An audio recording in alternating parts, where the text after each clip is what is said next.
Today, I want to focus my attention on the first of the three positive baptismal promises that we renew each Easter season. It reads, "Do you believe in God, the Father Almighty, creator of heaven and earth?"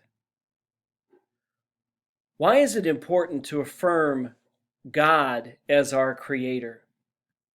There's a couple of reasons why. First of all, it's because the book of Genesis affirms that God's creation is good.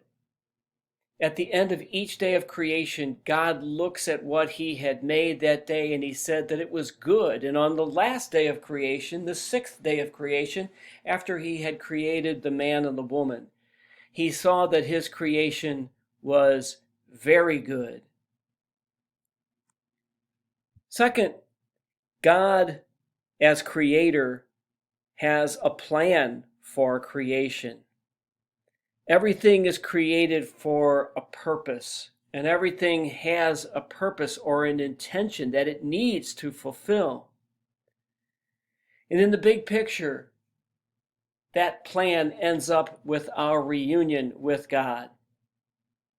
And so we can say with faith, yet with confidence, that because God is our creator, we came from God, and we are here ultimately to return to God. Third, we affirm God as creator when we say that we are created in God's image.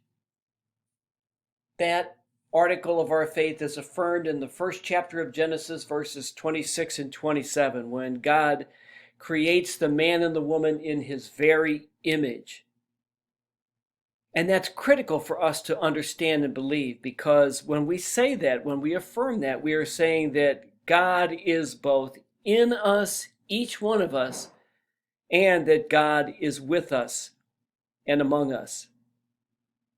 And finally, to affirm God as creator means to take responsibility as stewards of the earth, because God commanded the man and the woman to take care of the earth, to keep it in the condition in which he created it. And that is our task as well, to be good stewards. And so we affirm that we do believe in God, the Father Almighty, the creator of heaven and earth.